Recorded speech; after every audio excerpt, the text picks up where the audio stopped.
to the supernatural convention. I adhered to the conventions of a supernatural horror film by using a house as the setting, because in your typical supernatural film, the location is usually somewhere abandoned or like in a suburban town or in a house. So I chose a house because it was easiest to do. So in my trailer, the protagonist moves into a house, recently moved in, which is also conventional. That promotes the fear of the unknown and the intruding of personal space, which is what makes a supernatural film interesting. Also, by using a house, it's very isolated, and examples of films that use a house as a setting are The Woman in Black, The Conjuring, Insidious. In terms of the actual narrative, so usually in a supernatural horror film, the plot line is usually the protagonist moves into somewhere new or is in a different place to where they usually are. They start experiencing mysterious, strange, paranormal activity, and then it's usually a ghost that's died, unhappy, doesn't want to go to the side. So the protagonist, then it is then up to them to figure out why this ghost died, or why this person died and is now a spirit haunting the house. So in my trailer, that's exactly what happens. Protagonist moves into somewhere new, house being haunted, paranormal activity, and then the protagonist then takes it upon herself to find out why things are happening and who's died and who lived here before she did. In terms of sound, most supernatural trailers and films use a non-diegetic soundtrack, as this is used to create tension and suspense, and it guides the audience to feel nervous and cautious of what's about to happen. This is seen in Paranormal Activity,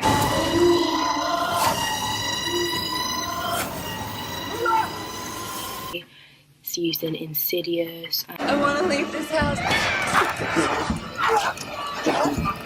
And I also use it in my own trailer at various parts where I want to make the audience feel like something is about to happen. I use a soundtrack in my trailer over the bit where protagonist's cousin is going up the stairs, and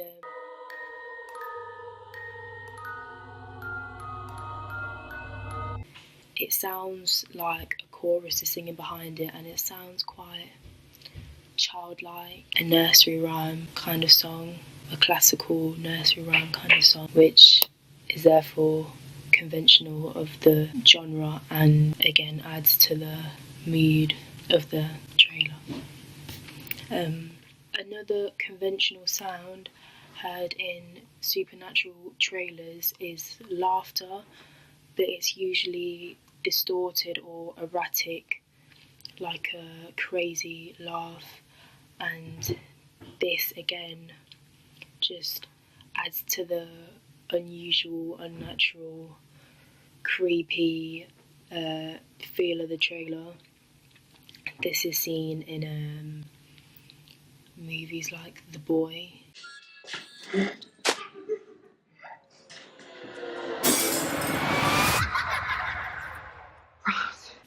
It's usually a child's laugh, but it can be an adult's laugh. I personally use an adult's laugh in my trailer because I could not find a child's laugh, and then I just altered the pitch to make it sound younger.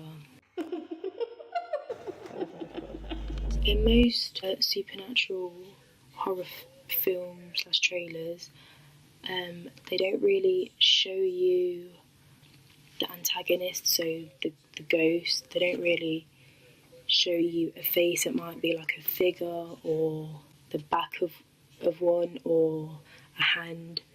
And I followed this convention by only using brief clips of figures throughout my trailer. I didn't show a face for the antagonist. I just showed its body or the outline of it in the dark, and also a hand as well.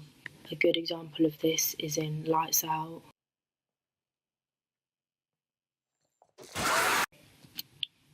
In terms of the narrative again, conformed to Todorov's theory, as in the beginning I briefly showed an equilibrium where the protagonist is just meeting the neighbour, but that was all I had shown. I didn't want to go into too much detail as that isn't the exciting bit. That would be shown in the full movie, so I didn't want to include too much of the equilibrium in my trailer. However, I did show the disequilibrium, the protagonist's cousin getting stuck in the bathroom. I showed the wardrobe door being swung open, the laughter coming from up the stairs. I showed a lot of the disequilibrium. I also conformed to Vladimir's props character roles, because within my trailer you have the hero, or no, you have the heroine, the main protagonist, the female protagonist, Talani, known as Emma, but Talani. Then you have the hero, who is Joe. He helps to restore everything back to normal and back to equilibrium. You have the helper, who is Talani's cousin, who comes round. She just assists in restoring the equilibrium. Then you have the villain, which is not actually seen. There's not actually a character for the villain because he's ambiguous and not an actual person, so that's just shown. I just used various people to pretend to be the villain. There's not one person that was the villain, it was just different people that I'd used for that.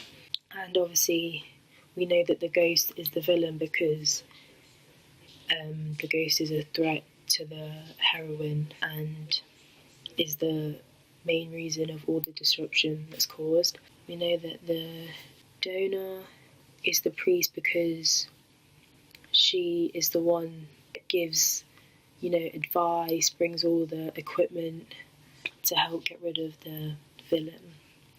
In terms of the institutions I'd used, I had chosen Film District as my main producer for the film because the Film District produced Insidious and The Evil Dead, both which are very popular horror films, and because Insidious was my main inspiration for my trailer, I wanted to use Film District because theirs was also produced by Film District. And Film District is a well-known institution. It's known for producing lots of horror films, so it's therefore a conventional institution to use for a horror film. I have noticed that a few common conventions within film posters are elements such as a billing block, title, tagline, a pull quote, institutions, and a release date. I've therefore decided to use these within my own film poster to ensure that my poster has the professional look of real film posters, and also to ensure that it can be differentiated from my magazine. For example, in order to create my billing block, I downloaded the font Steel Tongues from Dafont website, as it mimics the look of a real billing block you'd see on a professional film poster, because I wanted my poster to be very professional looking. The tagline I chose for my poster was "Evil Lives Here." I was inspired by a film poster I had seen, advertising 2-bedroom, 1-bath. The plotline of the film was similar to mine, therefore I decided to use this tagline. I thought that it would complement my poster perfectly, as my narrative takes place in a house which is said to have a spirit living in it. Therefore, the tagline reveals the main idea of my narrative without giving too much away, which would therefore engage my target demographic. I've chosen various institutions to associate with my film and have shown this by including the institution icons such as New Line Cinema, Film District. I've included those at the bottom of my poster so that people who see my poster know that it's of a high quality, because it's produced by these institutions who are well known for making very popular horror films. For example, New Line Cinema produced movies like It, The Conjuring, so I wanted to incorporate those institutions in my own poster. I've taken a lot of inspiration from a particular film called The Woman in Black. This was my main inspiration for my poster. This film is of a supernatural genre, as is mine, and one of the many posters for this film consists of an extreme close-up of the protagonist's face, in which only half of it is shown. And I think by positioning the main image here so that only half of the face is shown, I think it gives the poster a different look, very different to any other horror film posters, and it just makes it stand out, I think. So I therefore decided to incorporate this into my own poster by having half of the protagonist's face cut off so that only one side of their face is actually showing. Other examples of this with close-ups of the main image are Insidious, The Poltergeist and Annabelle. I've noticed that a common horror film convention to use is serif font within the typography of the poster. Serif font looks quite ancient and withered away, and it adds a historic effect to the poster, I think. Therefore, I've decided to use a similar font in my poster. Film posters such as The Conjuring and Deliver Us From Evil use this convention, and by using the font website I managed to find a similar font to create my desired effect. Another convention I've come across, which is used within many popular horror films, is making specific letters or one letter a different colour to the rest of the letters in the title. A prime example of this is in Scream 4, in which the A in Scream is also number 4 and it's in a red font, whereas the rest of the letters in Scream are white. This therefore highlights the number 4, which make it apparent to the reader that this is the 4th film. It also just makes the title jump out at the reader and makes that particular film poster stand out amongst other posters. Further examples of films that have used the same technique are Insidious and The Woman in Black 2. I have challenged the convention of using red as a statement colour in my poster by using the house style of green, black and white. I've decided to use this instead because from observing a number of posters, red tends to be a recurring statement colour, and it obviously connotes the idea of blood or death or danger.